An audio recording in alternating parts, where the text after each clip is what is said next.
मृत्यु के लिए सब लोग डरते हैं। यस। पत्री जी ने किताब रिकमेंड किया, आत्मा की यात्रा। वो किताब पढ़ने के बाद मेरा मृत्यु का जो डर है निकल गया। और यही सब कंसेप्ट बताए हैं रॉबर्ट स्वार्ट्स ने अपनी बुक योर सोल्स गिफ्ट में। हम जब धरती पर आते हैं तो हम अपने लाइफ में ऐसे जीवात्माओं को चुनते हैं जो हमारी लाइफ में चैलेंज क्रिएट करेंगे। Every challenge is a learning opportunity. जो मेडिटेशन करने के द्वारा उसको एनर्जी मिलती है और उनका पूर्ण आत्मा साथ जोड़ देती है। इसका वजह से क्या कि रिलीज होना आसान होता है। तिब्बत में तो प्रोसेस भी होता है, Bardo of dying, Tibetan book of dead है। हमारे ईशा उपनिषद में भी आता है, जब शरीर की मृत्यु नज़दीक आ रही है तो कहते हैं कि स्मरण करो कि तुम क्या हो। थियोसॉफी में कहते हैं कि 3 डेथ होता है, physical death, astral death, mental death. Exactly. ये क्या टॉपिक है?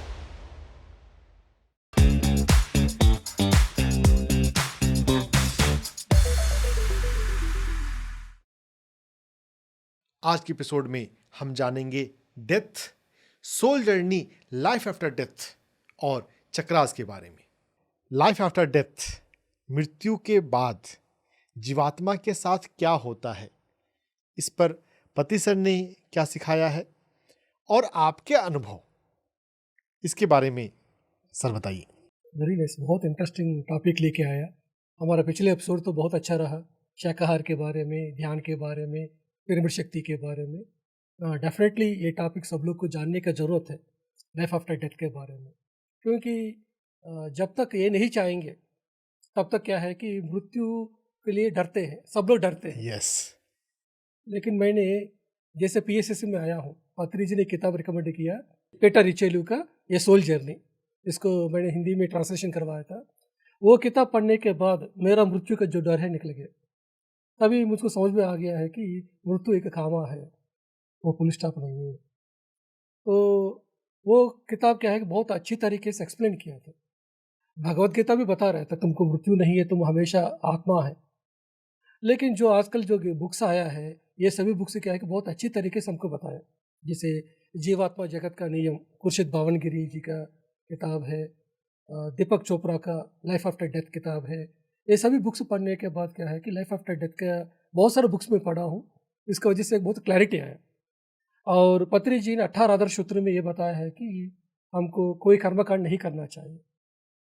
तो मृत्यु के बाद क्या होते हैं मुझको क्लैरिटी आ गया। तो मेरा माता जी 2014 में शरीर छोड़े हैं।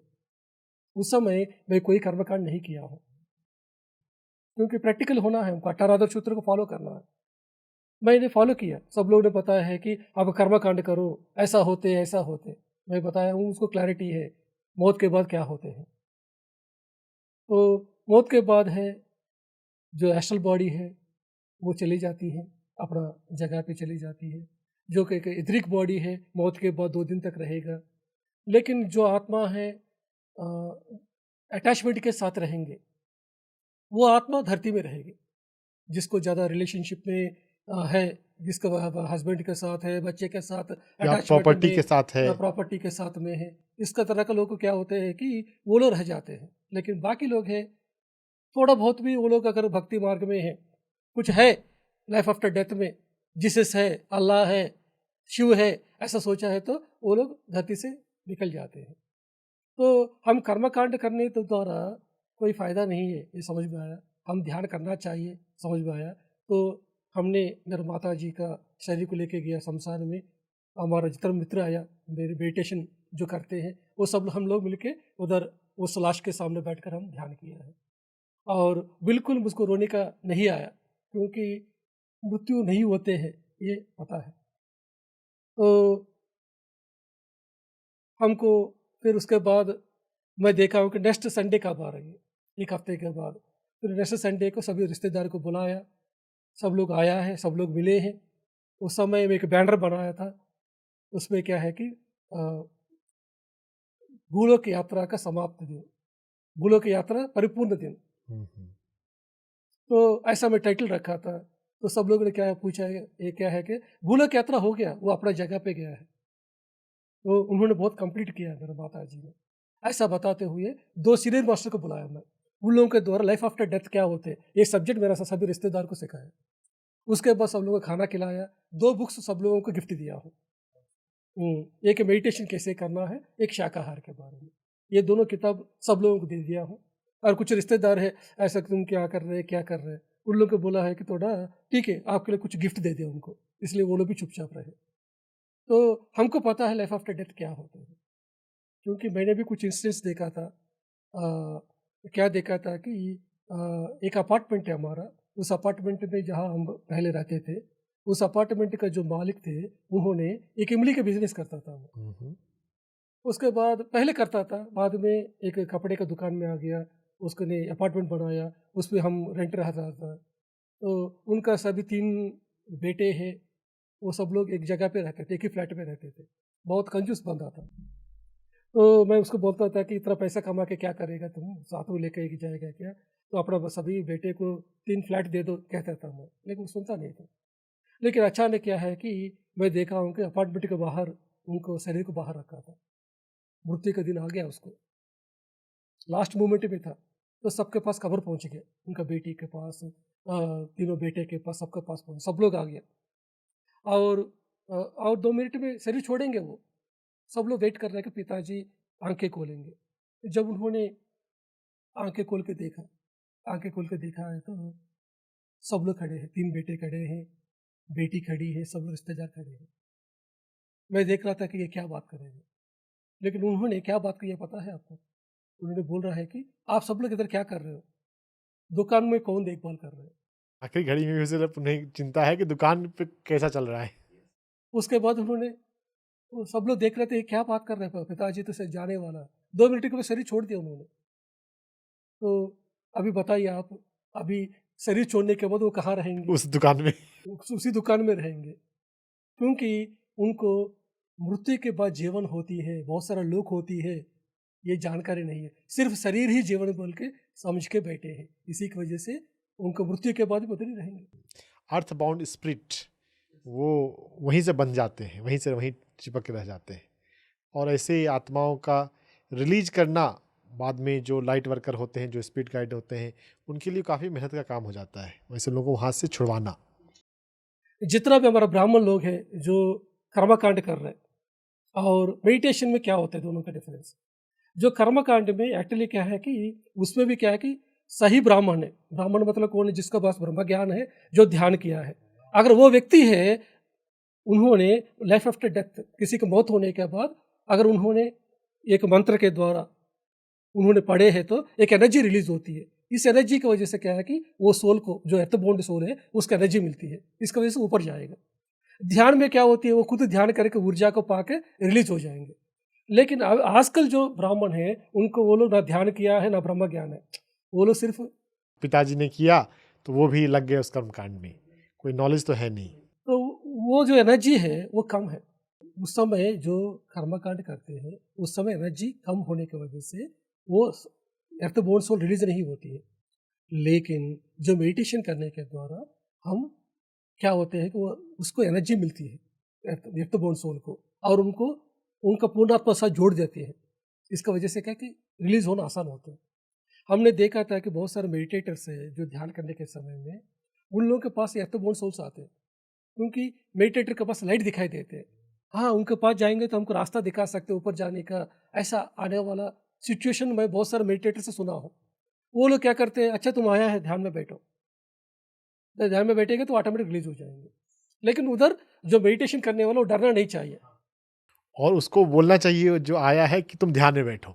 अगर बोलेंगे नहीं तो फिर वो आया है वो क्या करेगा? उसको मैसेज नहीं मिला, उसको मैसेज देना कि तुम ध्यान करो। जनरली हम क्या करते हैं कि मेरा माता जी है, शरीर छोड़ा है।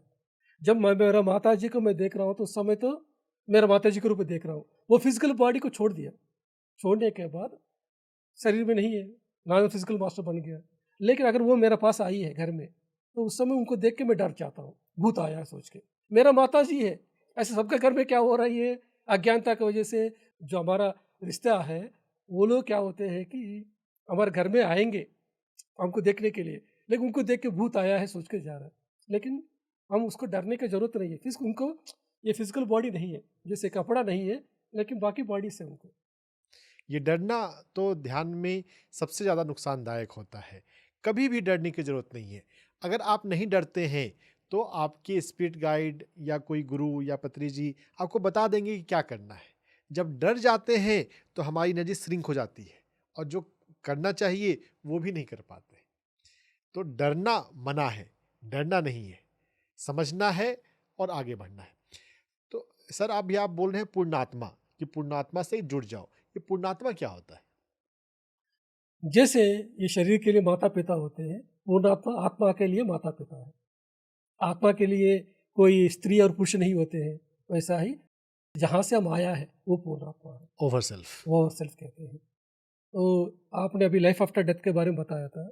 हमारे एक सीनियर मास्टर है विशाखापट्टनम में, उन्होंने एक बार संडे के टाइम में विशाखापट्टनम से विजयवाड़ा जा रहा था, लोकल ट्रेन में बैठ गया। लोकल ट्रेन तो खाली था, संडे का टाइम था, इसी की वजह से उन्होंने क्या किया, सो गए।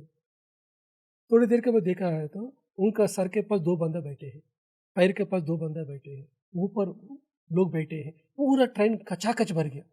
वो सोचा था कि संडे के टाइम इतना खचाखच भीड़ कैसे हो गया, ऐसा सोचा। थोड़ी देर के बाद आंखें खोल के देखा है तो ट्रेन खाली है।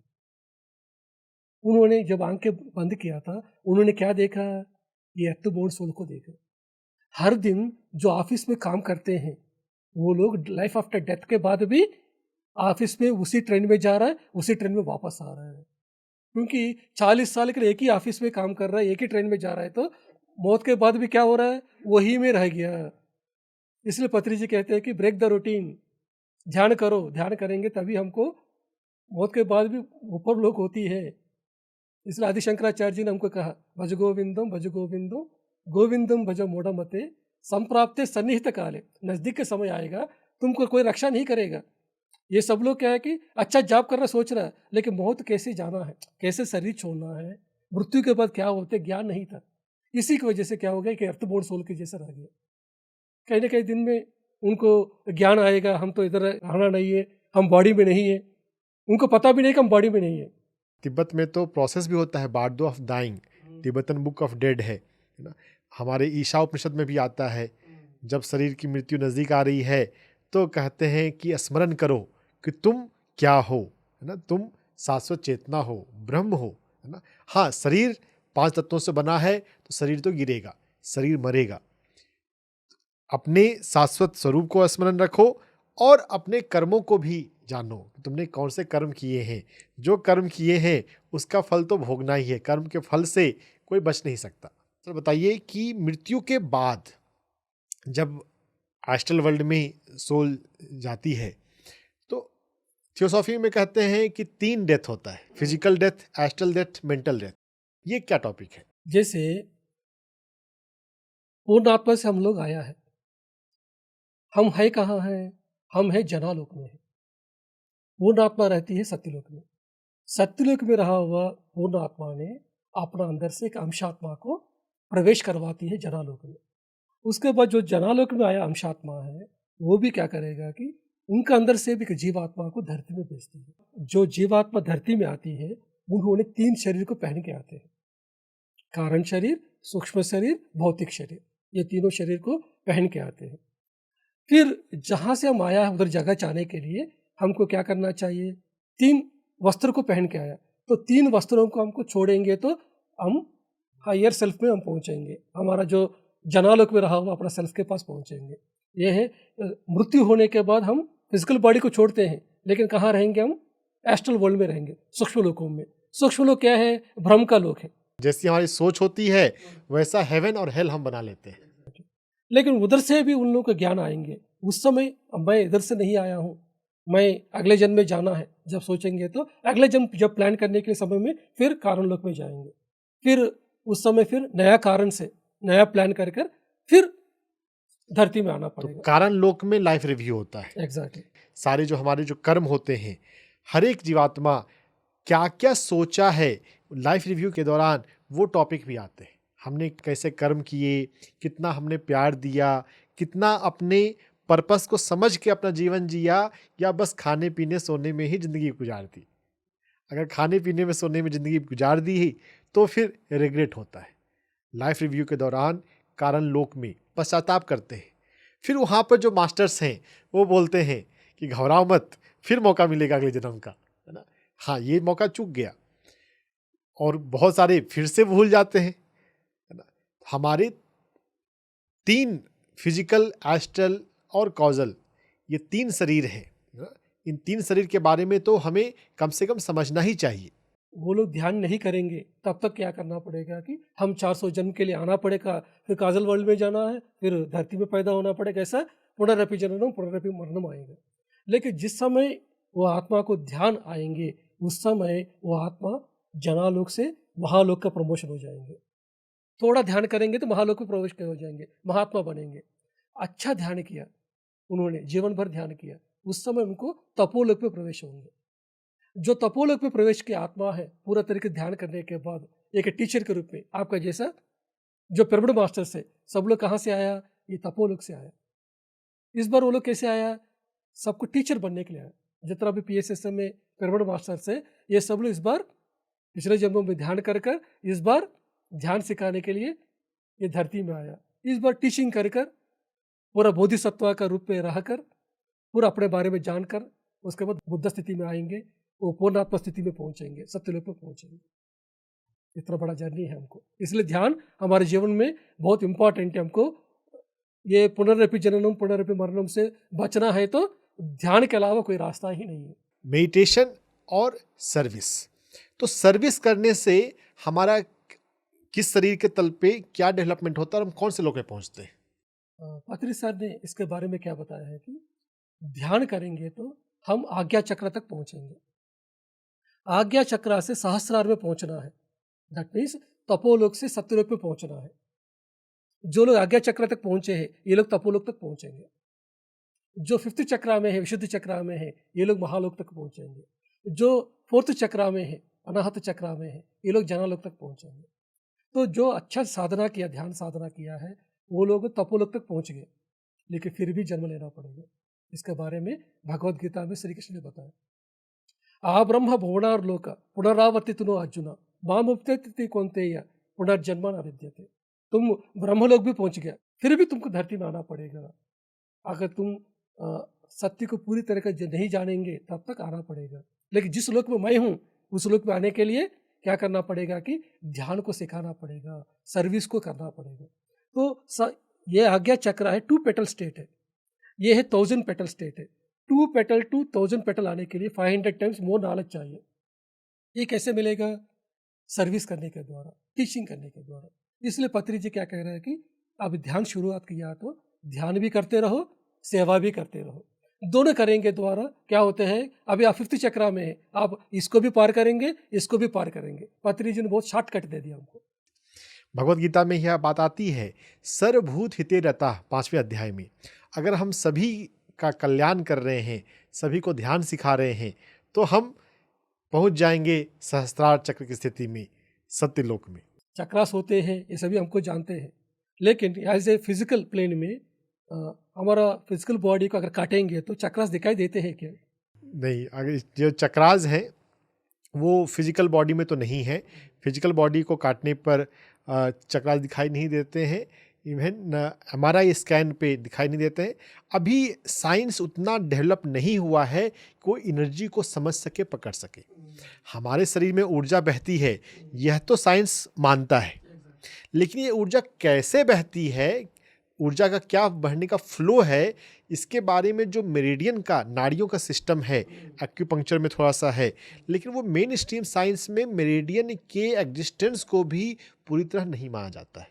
कुछ लिमिटेड एक्सपेरिमेंट हुए हैं जहाँ पर मेरिडियन का जो पॉइंट्स है वहाँ पर रेडियो एक्टिव डाई इंजेक्ट किया गया, तो वो मशीन में वो डाई कैसे फैल रही है, तो देखा गया ये वो नाड़ी जो बताया गया है वो उसी के डायरेक्शन में फैल रही है। लेकिन ये बहुत थोड़ा सा ही एक्सपेरिमेंट है, इस पर भी बहुत ज़्यादा एक्सपेरिमेंट और पूरा नाड़ियों के सिस्टम का स्ट्रक्चर मेडिकल साइंस के अनुसार नहीं है। हाँ, ये जो एनर्जी साइंस को जानने वाले हैं, जो TCM है या नाड़ी विज्ञान है, हठयोग प्रदीपिका है, उसमें नाड़ियों के बारे में है। अभी जो क्लियन फोटोग्राफी आई है, क्लियन फोटोग्राफी जो है वो भी सभी साइंटिस्ट अभी एक्सेप्ट नहीं करते। ओहो, अच्छा ये भी है क्या? इस पे अभी काफ़ी डिबेट हो रहे हैं कि ये क्लियन फोटोग्राफी जो है ये बहुत ऑथेंटिक नहीं है ज़्यादातर साइंटिस्ट के अनुसार। हाँ, कुछ साइंटिस्ट जो क्वांटम फिजिक्स पे काम कर रहे हैं, है ना, वो इसके बायो एनर्जी के रूप में इसको स्वीकार कर रहे हैं और इस पे काम कर रहे हैं। और काम कैसे कर रहे हैं? थेरेपी के रूप में, कि जो हमारे शरीर में बीमारियां आती हैं वो पहले एनर्जी लेवल पे बीमारी आती है। तो अगर हम उस किलियन फोटोग्राफी, और किलियन फोटोग्राफी जैसा है कि GDV camera, gas discharge visualisation, तो उससे शरीर की बीमारियों को अल्ट्रासाउंड में जब बीमारी पकड़ में आए, एमआरआई स्कैन में बीमारी पकड़ में आए, उससे पहले जीडीवी कैमरे से एनर्जी की ब्लॉकेज पकड़ में आ जाती है। तो ऐसे प्रयोग हो रहे हैं, और फार्मास्यूटिकल पे जितना रिसर्च हो रहा है, जितना फंड आ रहा है, उतना इस एनर्जी विज्ञान पर रिसर्च के लिए उतना फंड अभी फिलहाल नहीं आ रहा है। तो थोड़ा सा रिसर्च पहुंचा है, भविष्य में आएगा होपफुली। हम अपने मेडिटेशन से तो जान सकते हैं। मैं अपने मेडिटेशन के दौरान मुझको मणिपुर चक्रा के लेवल पे कुंडलिनी का अनुभव हुआ, है ना। अलग अलग ध्यान के दौरान अलग अलग साधक बताते हैं मुझे यहाँ पे वाइब्रेशन हो रहा है, तो फिर मैंने अपने इंट्यूटिव नॉलेज के अनुसार उनको सिखाया कि अपने इस वाइब्रेशन को उस चक्रा में आप समेट लो। चक्रा में तो कितना भी हम एनर्जी स्टोर कर सकते हैं, और 5D जो है वो हार्ट चक्रा ही है। अगर आप हार्ट आपका अच्छा है तो आप 5D में पहुंच जाएंगे, है ना। डायमेंशन के जो कंसेप्ट होते हैं, ब्रिंगर्स ऑफ डॉन प्लेडियंस ने तो 12th डायमेंशन की बात करी है ना। तो 12th डायमेंशन के बारे में थोड़ा सा आप बता दीजिए। अभी तक क्या है कि बाकी बुक्स में अभी तक जो पढ़े हैं उसमें क्या है कि 6 चक्रा से सहस्रार स्थिति है। लेकिन जब मैंने ब्रिंगर्स ऑफ द डॉन किताब पढ़ा था, उस समय वो लोगों ने बताया है कि जो सहस्रार के ऊपर हमको 6 इंच के ऊपर हमको और एक एथ चक्रा होती है, वो हमारा सोलर सिस्टम के साथ कनेक्शन होती है।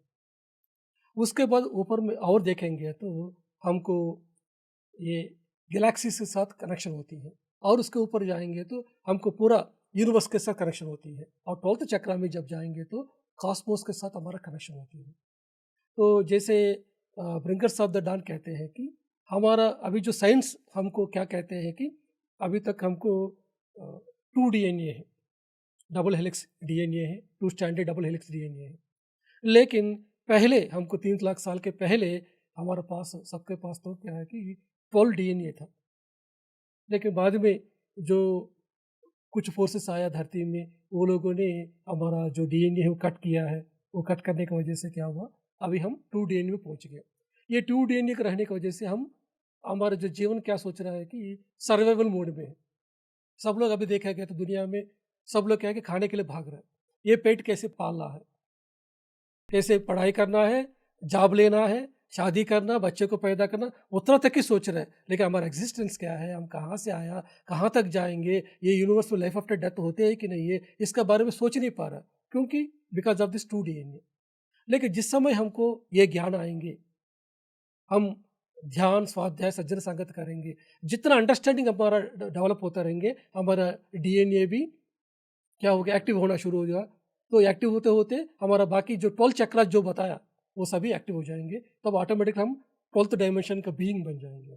ये 2 डीएनए जो है, इस 2 डीएनए के अंदर भी इंट्रॉन और एक्सॉन, ये 2 अलग अलग पार्ट होते हैं। हमारे शरीर में साइंटिस्ट ऐसा बोलते हैं कि बहुत सारा पार्ट, मेजर पार्ट तो है वो जंक डीएनए है। मतलब वो हमारे 2 डीएनए के डबल हेलिक्स में भी ऐसे बहुत सारे पार्ट हैं जो यूज हो ही नहीं रहे हैं। हम अभी उस कॉन्शसनेस के लेवल पे नहीं पहुंचे कि हम अपने जंक डीएनए का यूज समझ पाएं और कर पाएं। वास्तव में अगर हम ऊपर से अगर हम अपनी लाइफ को देखें तो प्रकृति कुछ भी अननेसेसरी नहीं बनाती। जिसको साइंटिस्ट जंक डीएनए बोल रहे हैं वो जंक नहीं है, हमें उसका यूज करना सीखना है। जब हम, जो ये अकल्ट टॉपिक है कि जीवन के बाद क्या होता है, अगर हम उसको समझते हुए अपने इस जीवन को अगर जीने की शुरुआत करते हैं, जीवन में प्रेम देते हैं, आर्ट को, म्यूज़िक को वैल्यू देते हैं, प्रकृति के साथ रहते हैं, प्रकृति को वैल्यू करते हैं, जो इन टॉपिक्स को जो जनरली बहुत सारे इंटेलेक्चुअल लोग, मनी माइंडेड लोग इग्नोर कर देते हैं। बस वो ये देखते हैं कि उनके पास कितनी बड़ी गाड़ी है या कितना बड़ा घर है ना। तो फिर जंक डीएनए जो है उनके शरीर में रहेगा ही। जब मेडिटेशन से अपने डीएनए को हम समझें, डीएनए एक्टिव होता है मुझे जासमुहीन का याद आ रहा है कि जासमुहीन जो लाइट पे जी रही हैं, उन्होंने बोला कि उनके शरीर में ये 12 डीएनए तो एक्टिव हो रहे हैं, है ना? अब यह तो रिसर्च की बात है, रिसर्च भविष्य में जब होगा तो पता चलेगा कि हमारे डीएनए कैसे एक्टिव हो रहे हैं। हाँ, जो ये चैनलिंग के द्वारा ये जो प्लेडियन का नॉलेज आया है, और चैनलिंग पे तो बहुत सारे नॉलेज हैं, तो जो ये बता रहे हैं कि हमारे ये डीएनए एक्टिव हो रहे हैं, और जितना ये एक्टिव होता जाएगा उतना हमको ये सब टॉपिक समझ में आता जाएगा। बुक रीडिंग के माध्यम से हम इजी वे में इन नॉलेज को जान सकते हैं, और जैसा ओशो ने कहा, मानना नहीं है, जानना है ना? हमें मेडिटेशन से ये एक्सपेरिमेंट करना है, एक्सपीरियंस करना है। और पीएसएसएम थियोसॉफिकल सोसाइटी ये एक्सपेरिमेंट करने को बोलती है। एक्सपेरिमेंट करेंगे तो हम पाएंगे कि मेडिटेशन से हमारे कॉजल बॉडी है वो विकसित होती है, हमारे पास नई बुद्धि आने लग जाती है, हमें समझ में आने लग जाता है कि यह फिजिकल लाइफ ही सब कुछ नहीं है। ऊपर की दुनिया को समझो और ऊपर की दुनिया के अनुसार इस नीचे की दुनिया को बनाओ। इसलिए कहते हैं कि जैसा दृष्टि वैसा सृष्टि है। ध्यान करने के पहले हमारा दृष्टि अलग होती है। यही है गौतम बुद्ध अपना अष्टांग मार्ग में दिया है, that is the right view. तो पहले हम ध्यान करने के पहले हम क्या सोचेंगे कि मेरा रिलेशन सही नहीं है, मेरा पति सही नहीं है, पत्नी सही नहीं है, कंप्लेंट्स रहेंगे, बच्चे पर कंप्लेंट और बॉस पर कंप्लेंट रहेंगे। लेकिन ध्यान करने के बाद जिसको हम कंप्लेंट कर रहे हैं वो लोग ही हमारा गिफ्ट है। दृष्टि बदलती है तो सृष्टि बदल जाती है, और यही सब कंसेप्ट बताए हैं रॉबर्ट स्वार्ट्स ने अपनी बुक योर सोल्स गिफ्ट में। हम जब धरती पर आते हैं तो हम अपने लाइफ में ऐसे जीवात्माओं को चुनते हैं जो हमारी लाइफ में चैलेंज क्रिएट करेंगे, और उन चैलेंज के पीछे लर्निंग लेसन्स होते हैं। Every challenge is a learning opportunity. जो हमें सीखना है, जो हमें अपनी लाइफ में जानना है, उसके अनुसार हम चैलेंज को चूज करते हैं, वैसे डिफिकल्ट लोगों को चूज करते हैं। आपकी लाइफ में जो लोग चैलेंज हैं, लाइफ रिव्यू के दौरान आप उन्हीं को थैंक्स बोलेंगे क्योंकि उनने आपको सीखने का मौका दिया। अभी आपने बताया है कि जो भी कर्म हम करते हैं उसका अनुभव करना ही है बोला। फिर सभी अनुभव करना है तो हम ये ध्यान क्यों करना, स्वाध्याय क्यों करना? अनुभव करने की ज़रूरत है क्या? ये थोड़ा ही अनुभव करना है। हाँ, बहुत अच्छा सवाल है। हम अपने जीवन में जो भी अनुभव करते हैं उसमें हम बहुत बेहोशी के भाव में करते हैं, है ना? हम अपने लाइफ में 4 चीज़ें कर रहे हैं, मल्टीटास्किंग कर रहे हैं, तो वो अनुभव कोई भी पूरी तरह से हम नहीं ले पाते। लेकिन जब हम अनुभव को साक्षी भाव से और अवेयरनेस के साथ लेते हैं तो सिंगल अनुभव भी पर्याप्त होता है ना? वो अनुभव पूरी तरह से तृप्ति देता है। हम उसके वहाँ से लर्निंग लेसन्स को हम ले सकते हैं। जैसे दूध से दही बनाते हैं और फिर बटर बनाते हैं, घी बनाते हैं, तो वैसे ही पहले फिजिकल अनुभव से, फिजिकल से हमने क्या अनुभव लिया, वो हमारे एस्ट्रल में गया, और फिर वहाँ से अल्टीमेटली लर्निंग लेसन्स क्या है, वो फिर कॉजल में गया, है ना? तो जितना हम होश पूर्वक जीते हैं उतना हम लेसन्स को जल्दी समझ पाएंगे, ले पाएंगे। इसलिए जीवन में गति महत्वपूर्ण नहीं है कि हम कितने पैसे कमा रहे हैं, हम लाइफ में कितना तेज बढ़ रहे हैं। यह महत्वपूर्ण है हम कितनी सजगता से जी रहे हैं। जितनी सजगता से हम जिएंगे उतना हम लेसन्स को समझ पाएंगे, लेसन्स को ले पाएंगे, और हमारी अर्थ जर्नी जो है वो सक्सेसफुली कंप्लीट होगी। और लाइफ रिव्यू के दौरान हम जनालोक में सेलिब्रेट करेंगे। और अगर आप इस कंसेप्ट को जानते हैं तो आप इस फिजिकल लाइफ को भी सेलिब्रेट कर पाएंगे। पत्री जी ने वही सिखाया, ओशो ने। इस लाइफ को सेलिब्रेट करना हमें सीखना है, खुशी मनाते हुए जीवन जीना है। एक पिरामिड मास्टर खुशियां मनाता है। तो आज रामदेव सर, आपने लाइफ आफ्टर डेथ टॉपिक को बहुत अच्छा बताया। आपका बहुत बहुत धन्यवाद। धन्यवाद। तो आज के एपिसोड में हमने देखा लाइफ आफ्टर डेथ जैसा डीप टॉपिक रामराजू सर के साथ। इस टॉपिक को समझिए और अपने जीवन को खूबसूरत बनाइए। पीएमसी हिंदी आपकी लाइफ में ज्ञान ला रहा है। इस ज्ञान को एम्ब्रेस करके अपनी स्पिरिचुअल जर्नी को खूबसूरत बनाएं। नमस्कार। PMC हिंदी बदले जीवन।